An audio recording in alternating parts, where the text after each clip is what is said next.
understand and remedy losing yourself in a relationship. This is a pattern that some people take in their romantic relationships and relationships with friends.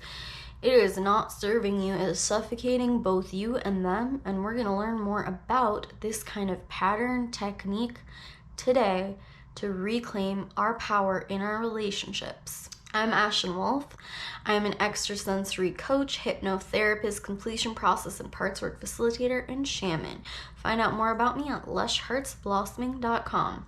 In relationships, codependency is a strategy that happens through people that have abandonment trauma, don't feel their value, and have had trauma in childhood that obviously replicates and feels that, where they're feeling like relationships are threatening their ability to be themselves and have the other person too, and that there was actually punishment and consequences for choosing oneself in harmony with relationships. And so it's become a tactic for them to gain relationship security and ensure that that person likes them and doesn't leave them, because they don't feel like there's a lot of people out there that will choose them. They don't feel abundance with people. They don't feel their own value and worth and know that people are out there for them. They feel scarcity, lack, and fear that people are going to leave them and abandon them. So they adopt a codependency pattern in relationships. And we need to observe this because it can actually be super damaging to you and your partner. First of all, your protector parts come in when this happens. So your protector parts might start saying, I hate this person. This person is suffocating me. Why does this person love me so much? I hate this about them, and I hate this about them, and I hate this about them. But really, in all of those situations, it might be that you simply don't take your power back in that situation, and that's what you really hate. You don't own your boundaries in it. I'm going to give you some examples. A man is not taking initiative for his own sexual freedom and sexual pleasure and sexual needs in his romantic relationship through codependency. So his partner, when she enters into sexual situations with him, he does it her way, and he doesn't say anything about what he likes or what he wants. And in fact, he doesn't even lead her into the sexual experiences that he wants or needs in the moment. He becomes like a doll who is malleable and mutable to what he is anticipating she wants in any moment. He becomes to not enjoy his sex life. He becomes really unhappy in his sex life, and he starts to resent and blame his partner for it. Whereas if he would just speak up with his partner and tell her what she likes and actually do it in that moment and lead her towards what experiences he'd like and direct her and say, I want this, I like this, I don't want this, stop here. If he would actually make that experience about him too, not just about her, she would probably be super happy to make his pleasure matter as well. If that's a partner that actually cares about your well-being and best interest, then they're gonna want to do that for you, and they're gonna be super interested in it. And you may have a partner who is, and you're just not willing to own it. And so you resent them, you resent your sex life, and really, who wins in that situation? Next example. A woman desperately wants and needs male containment. Her partner and her are having a conversation, and she shares something that she's been holding on to until it was the right time in the relationship to receive a very specific energy, an antidote from him as a male to contain her and protect her in a situation. So she waits until this moment that she's ready to share it. And it was early in the morning, and he wasn't really kind of paying attention to what was happening. He had just woken up. He wasn't super receptive or getting her signals. And when she mentioned the situation she needed male energy and containment in, he said something so slight about how he felt about it and moved on to a parallel example in his own life. He made it about him. He didn't protect her, he didn't contain her, and he didn't understand her need for that in that moment. Now, she felt really angry. She felt like she had been abandoned by him in that moment, like he wasn't doing his job as as her male counterpart to protect her and own her needs the way she really wanted him to. And so she started playing in her head about how he wasn't the right person for her. Now, this woman decides to bite the bullet and actually speak up about this, let's say 20 minutes later. And he actually starts hugging her. I understand that you needed this. I'm so sorry. And really just full on absorbing her and containing her in that experience the way that she deeply needed. She just had to inform him about it. Now, sometimes you don't want to go and tell people every little thing, but that person might be someone who already is containing her as a male most of the time in many situations and just misses his opportunity at some points in the areas that he's unhealed, or the compatibility was an issue and he was just not on the same page as her in that moment the way that she needed him.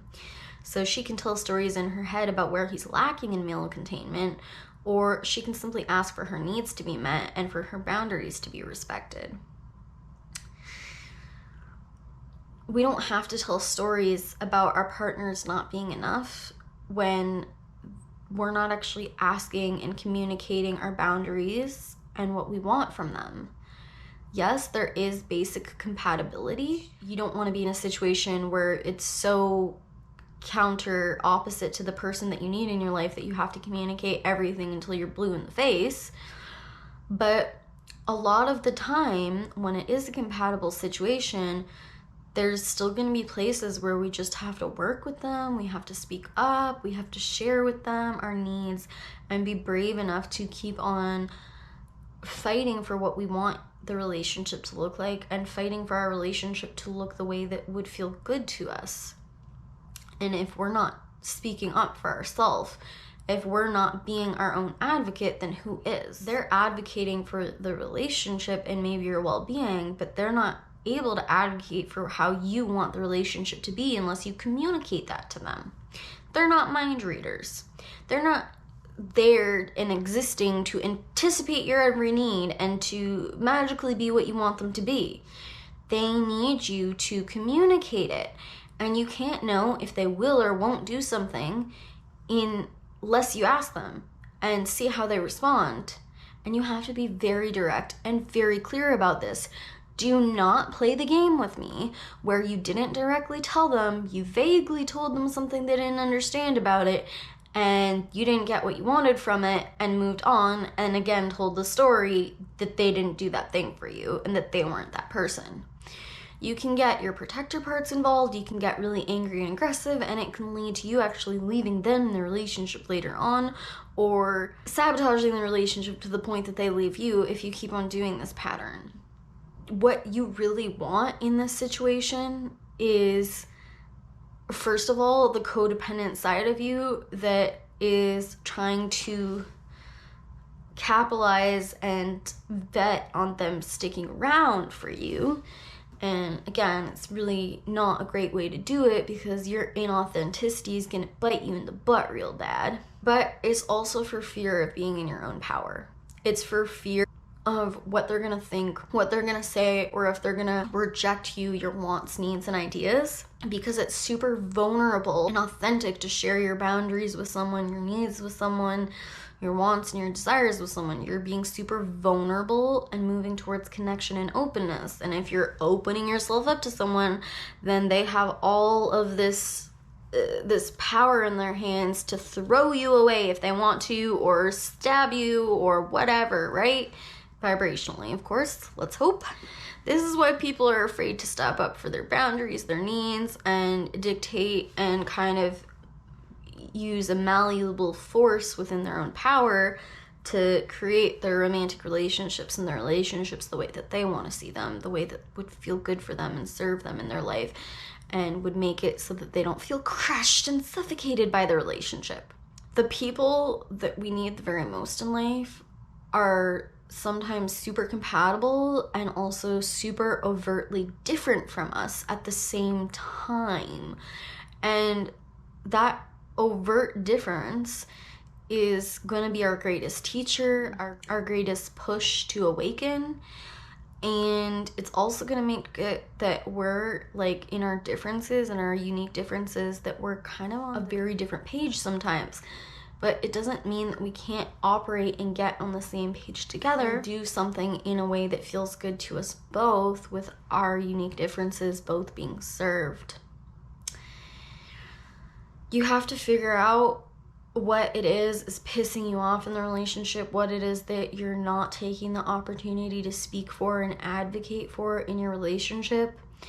And you need to be so clear on how it's going to serve you, how it's going to make the relationship better, how it's going to make your life better, and how it's not worth it to live in a relationship that can't honor, serve, and hear your most basic needs, in a relationship with someone that ultimately it's so fragile, their love, that they would leave you at the littlest thing. You have to realize that it's just not worth it.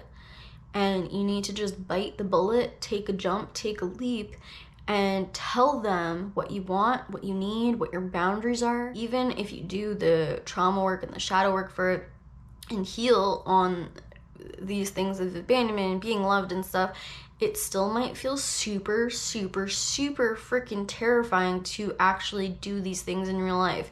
If it's the first time in your life you're speaking up for your boundaries, your needs, your wants, and your desires, it's gonna feel terrifying. And you have to kind of hold that fear and literally 1, 2, 3, jump. And then you jump into the cold water. This is similar. You have to just go for it. You have to just set a specific situation up and see when the perfect moment is and push yourself into the experience and fall into it and see what it feels like and see how they respond and see how they act. And then you have so much more power because you know who you're actually with, and if you actually are safe to be in your power with that person, if they're going to progress with you safely. Please don't let your lack of ability to speak for yourself be the reason that you blame the other person and the reason that you are mentally abusing them and mentally abusing your relationship together and your ability to get what you want. A lot of people opt into these situations specifically when they have someone who is ready to completely love them and they're not ready to be loved and they're not ready to receive love as they are. And so their protector parts come up to sabotage them and blame them and push them around. This is going to hurt you in the end because you're going to lose that source expression of love that you've manifested and you've won, and it's been a beautiful gift that has come to your heart. So cherish this gift, respect this gift, love this gift, love and respect your relationship to this person, value it enough to speak up for your boundaries, your needs, and dictate and create your relationship the way that you want to see it, the way that would feel good to you, the way that you both can work together in harmony to move forward in a way that feels good. You get to have this. You get to be in your power in this way. And if you need a little help with this, you can go to a completion process facilitator like myself or another resource for shadow work or things like this to integrate the pain that is stopping you from stepping into this internal power. I believe in you. Have a great week.